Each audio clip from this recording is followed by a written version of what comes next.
요한계시록 말씀 두 번째 시간입니다. 요한계시록은 사도 요한이 반모섬에 유배되었을 때 하나님께서 보여주신 환상을 기록한 책입니다. 라고 하는 이 문장을 잘 기억해 주시면 좋을 것 같아요. 그러면 요한계시록에 대해서 여러분 다 아는 거예요. 얼마나 좋아. 이 한 문장 뭐죠? 요한계시록은 사도 요한이 반모섬에 유배되었을 때 하나님의 환상을 보고 기록한 책. 와, 그게 요한계시록이에요. 이게 묵시문학이라는 거죠. 아포칼립스, 묵시문학이라는 건데 상징과 이미지가 가득하고 또 해석이 어렵고 때로는 독자들을 좀 두렵게 하는 영역들도 많이 있습니다. 근데 저는 목회자로서 때로는 말씀을 듣는 여러분이 이런 성경을 읽고 좀 두려워졌으면 어떨까 이런 생각을 가끔 해요. 왜냐하면 하나님 말씀이 우리의 삶에 실제로 영향을 미치기 시작할 때 때로는 두려움이라는 감정이 우리를 영적 진지함의 문을 여는 계기가 될 수 있다는 거죠. 듣고 좋은 말씀이구나. 그렇군요.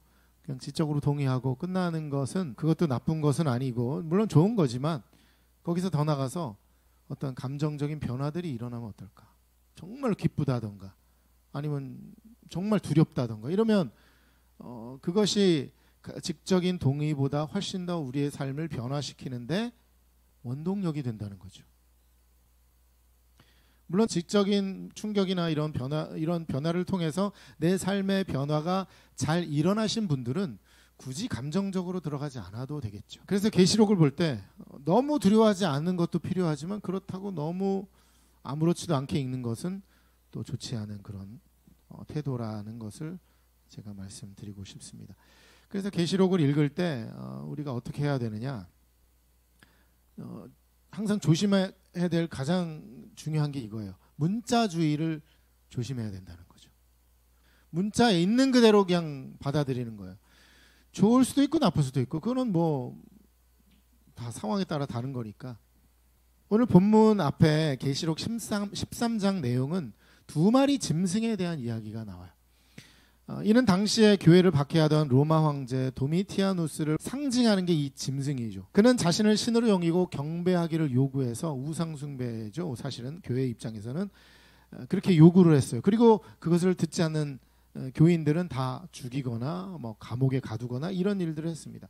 그 배경에서 나오는 게 바로 짐승의 표와 666이 등장해요. 벌써 이 얘기만 들으면 벌써 약간의 좀 느낌이 좀 묘해지죠. 짐승의 표 666. 많은 이들이 이 상징들을 바코드, 베리칩 이런 걸로 이렇게 치환을 해서 오해를 하는 경우가 많습니다. 짐승의 표다, 바코드 그리고 베리칩이라는 것을 해서 우리 몸의 신체에 심어서 우리를 감시하려는 이런 사단의 계략이 숨어 있다 이런 식으로 주장하는 것들이 많이 있었어요.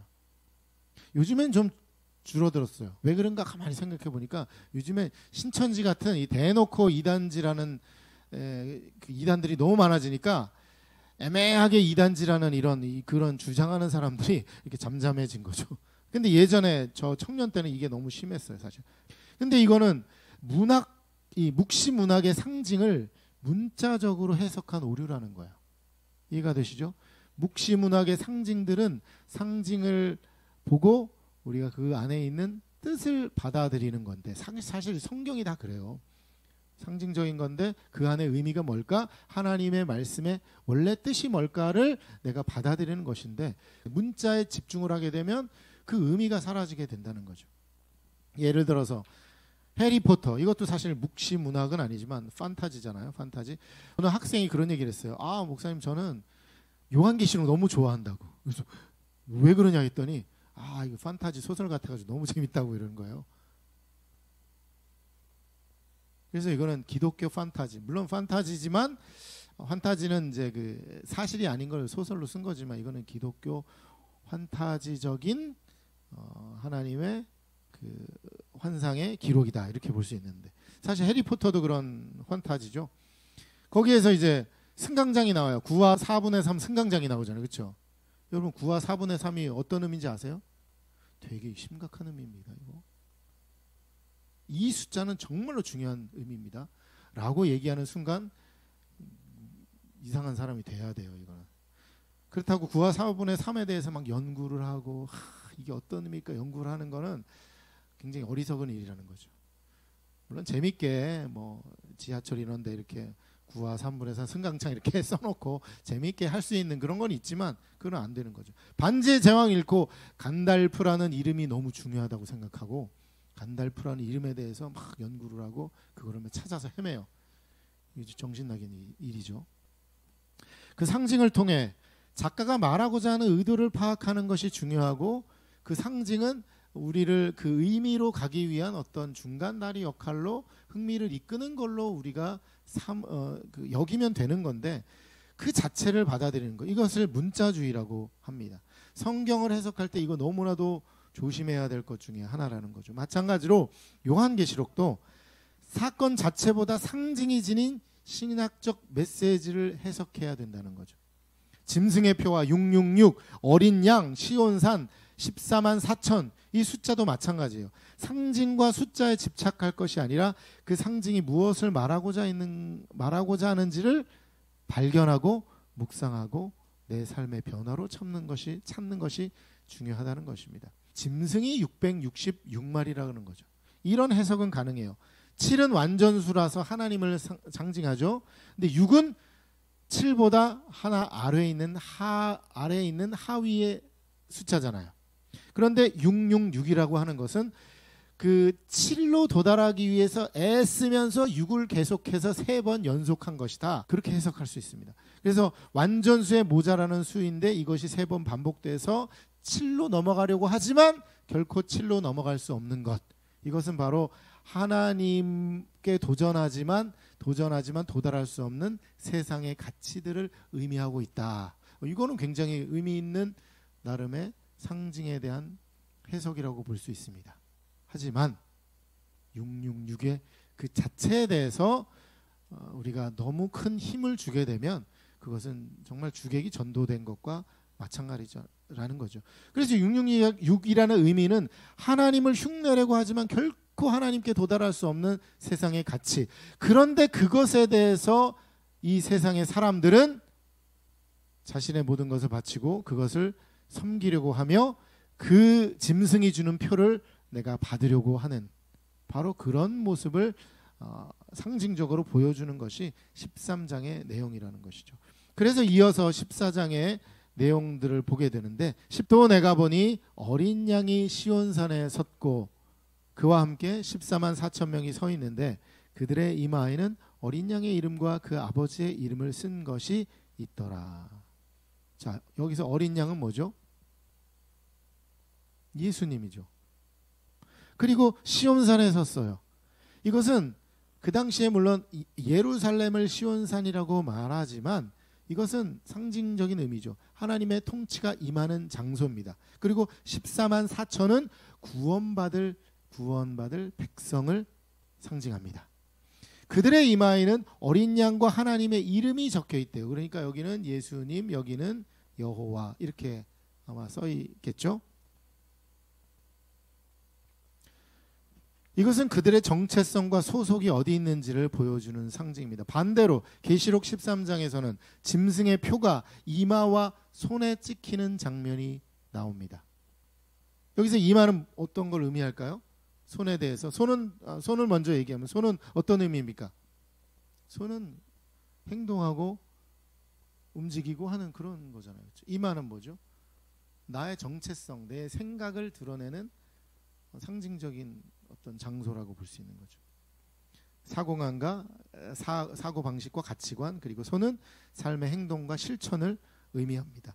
그래서 짐승의 표를 받는다는 것은 그 가치관과 삶의 방향이 하나님이 아니라 세상을 향하고 있다. 짐승을 향하고 있다. 그 666, 7로 가기 위해서 그렇게 애쓰지만 안 되는 그런 세상의 가치들. 마치 그 바벨탑과 같아요. 하나님께로 올라가려고 하지만 실패했던 그 바벨탑과 같은 것. 그래서 실제로 여기 보면 이제 그걸 바벨론이라고 얘기하죠. 그게 일맥상통합니다. 바벨탑과 바벨론, 그 바벨이죠. 그것이 이제 세상을 향하고 있는 것이죠. 근데 우리는 어떻습니까? 우리의 이마에는 어린 양과 하나님의 이름이 쓰여져 있다. 우리의 정체성과 우리의 소속은 바로 하나님께 있다라는 것입니다. 그런데 무서운 진실은 이것이에요. 우리가 예배를 드리고 예수를 믿습니다 고백하면서도 삶의 방향이 철저히 세상을 향하고 있다면 그 사람은 짐승의 표를 받고 있는 것일 수 있다는 거예요. 그렇지 않습니까? 그거 아니면 이거예요. 짐승의 표를 받거나 우리의 이마에 하나님의 이름과 예수의 이름이, 어린 양의 이름이 있는 거 아니면 그 중간은 없다라는 거죠. 이게 너무 이원론적인가요? 그렇지 않다라는 거죠. 왜냐하면 구원의 순간엔 구원 받을 자와 아닐 자가 있는 거지 구원 받는 둥 마는 둥 할 자가 있는 건 아니라는 거죠. 우리가 예배도 드리고 예수를 믿습니다 고백하면서도 삶의 방향이 철저히 세상을 향하고 있다면 그는 짐승의 표를 받고 있는 것일 수 있는 것이죠. 그렇다면 14만 4천은 구원의 제한 숫자일까 이런 생각을 해봐요. 그러면 14만 4천 명만 구원을 받습니까? 라고 주장한다면 그것은 이제 문자주의자, 그것은 이단이 되는 것이에요. 이 숫자는 물론 해석은 할 수 있어요. 12지파랑 12사도 그리고 1000명이라는 어떤 완전한 수, 그래서 곱하기 하면은 14만 4천이 이렇게 나온다라고 하는데 이거는 그냥 그럴 수도 있다라는 거죠. 그래서 어떤 교회에서는 교구가 큰 교회에서는 교구를 12지파로 이렇게 나눌 수도 있어요. 근데 지금은 안 나누죠. 왜? 신천지들이 이미 하고 있어가지고 안 나눠. 예전엔 그런 교회가 있었겠지만 지금은 안 나눠요. 하도 신천지들이 12지파를 만들어서 나라를 아주 들쑤시고 있기 때문에 신천지는 정확히 14만 4천 명만 구원받는다고 주장을 합니다. 그렇게 주장하는 순간 그건 이단이 되는 거예요. 그래서 이단이죠. 근데 놀랍게도 이미 신천지는 14만 4천 명이 넘었는데도 어떻게 그렇게 잘 넘어가는지 모르겠어요. 누가 신천지 만나시면 꼭 얘기를 해주세요.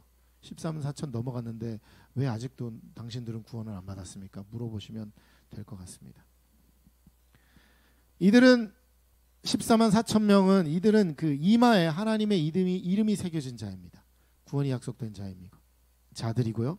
즉 누구를 위해 살고 누구에게 속하는지가 분명한 사람들이라는 거죠. 세상 속에서 그리스도인의 정체성을 숨기지 않고 그 낙인을 자랑스럽게 드러내는 사람들이라는 것이죠. 우리는 과연 예수님의 낙인을 당당히 이렇게 드러내면서 밥 먹으러 나갈 것인가? 아니면 머리 좀 길러야 되는데 이렇게 내려가지고 안 보이게 만드는 그런 겁니까? 어떻습니까? 2절과 3절에는 14만 4천 명이 새 노래를 부르는 장면이 나와요. 이는 단지 찬양의 노래가 아니라 구원받은 자들만 부를 수 있는 삶의 노래입니다. 그리고 그들은 4절에 보면 그들은 영적 순결을 말합니다. 4절 한번 보겠습니다. 4절 5절 시작. 이 사람들은 여자와 더불어 더럽히지 아니하고 순결한 자라. 어린 양이 어디로 인도하는지를 따라가는 자며 사람 가운데서 속량함을 받아 처음 익은 열매로 하나님과 어린 양에게 속한 자들이나 그 입에 거짓말이 없고 흠이 없는 자들이다. 여기 정말 너무 우리 감동되는 말이 있지 않습니까? 더럽히지 않고 순결한 자. 이건 여자와 더불어 더럽히지 않은 자. 이거는 영적 순결을 말하는 거죠. 이것도 문자적으로 해서 이거 여자를 그러면 결혼 안 한 사람이구나 이렇게 하면 안 돼요. 이거는 영적 순결을 말하는 거죠. 우리가 그리스도의 신부라는 그런 표현도 있지만 우리는 하나님 그 예수와 우리 결혼하는 그런 상징적인 의미를 가지고 있습니다. 그랬을 때 우리는 결혼하기 전에 그 영적인 순결을 유지해야 된다 이렇게 얘기하는 거죠. 그렇게 된 사람들이 5절에 보시면 그 입에 거짓말이 없고 흠이 없는 자더라. 삶으로도 거짓말이 없고 흠이 없는 삶을 살아가는 자, 그것이 바로 순결한 자라는 것이죠. 그것은 믿음의 정절을 의미합니다. 그 사람들이 어떻게 하고 있습니까? 보세요. 어린 양이 어디로 인도하든지 따라가는 자라는 거예요. 와. 그러니까 예수님이 어디로 인도하든지 따라가는 자라는 거죠. 여러분 그렇게 하고 계십니까? 예수님이 인도하는 대로 따라가는 자들인가요? 그리고 속량함을 받아서 그 사랑 가운데 속량을 받아서 처음 익은 열배로 하나님과 어린 양에게 속한 자, 하나님께 드리는 자, 그렇죠? 하나님께 드리기를 기뻐하는 자라는 것이죠. 여러분 그런 삶을 살아가길 주님의 이름으로 축복합니다. 그렇게 그들은 세상의 가치, 황제 숭배, 우상 숭배, 지금은 뭡니까? 물질 숭배, 거기에 물들지 않고 끝까지 하나님 말을 따라갔던 자들을 의미하는 것입니다. 그들은 그렇게 선상의 노래를 부르며 구원의 기쁨을 누리게 되는 것이죠. 그리고 중간에 좀 생략을 하고 마지막에 12절과 13절 읽어보겠습니다. 시작. 성도들의 인내가 여기 있나니 그들은 하나님의 계명과 예수에 대한 믿음을 지키는 자니라. 또 내가 들으니 하늘에서 음성이 나서 이르되 기록하라. 지금 이후로 주 안에서 죽는 자들은 복이 있도다 하시매 성령이 이르시되 그러하다. 그들이 수고를 그치고 쉬리니 이는 그들의 행한 일이 따름이라 하시더라. 아멘. 이게 요한계시록 전체의 복음이 집약된 구간입니다. 지는 9절입니다. 지난주에도 했듯이 인내하는 이유가 뭡니까?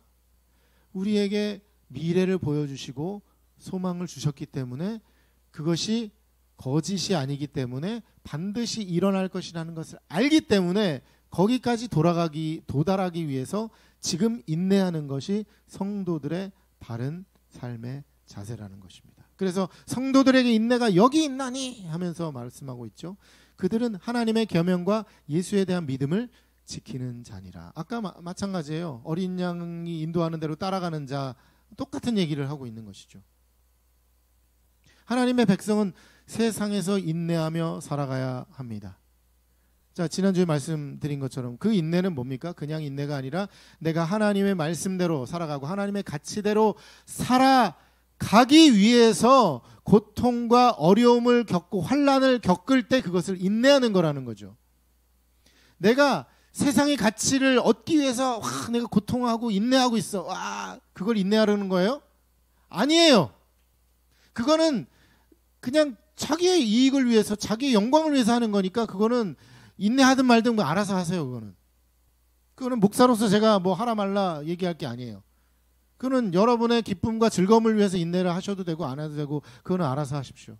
하지만 제가 여기서 말씀드리는 인내, 그리고 성경에서 요한계시록 여기 12절에서 말씀드리는 인내는 뭐냐 하면 내가 하나님의 말씀대로 살아가고 예수 그리스도 어린 양이 나를 이끄시는 대로 이끌어 가는데, 그래서 세상 안에서 충돌하고 고통받고 환난을 겪고 박해를 받을 때 그것을 인내하라는 것입니다. 그래서 만약에 그 인내가 없으면 내가 그렇게 따라가지 않고 있나라는 생각을 해보라고 제가 말씀드렸죠. 나는 어린 양의 인도를 따라가고 있지 않고 반대로 가고 있는 것은 아닌가 돌아보아야 된다는 것입니다. 믿음을 지킨다는 것은 단순히 생각하는 것만이 아니라 행동으로, 삶으로, 때로는 죽음으로까지 이어지고 자고 있는 성도가 깨어나 예수를 다시 만나는 여정까지 포함한다는 것이죠.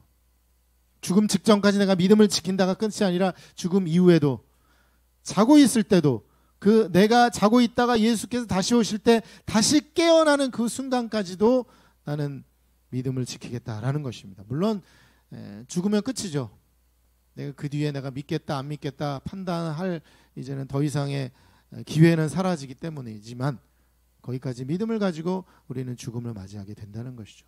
그래서 여기에서 보면 그들의 행한 일을 따르리라라는 것은 이 마지막에 보면 수고를 그치고 이제 쉬는 거예요.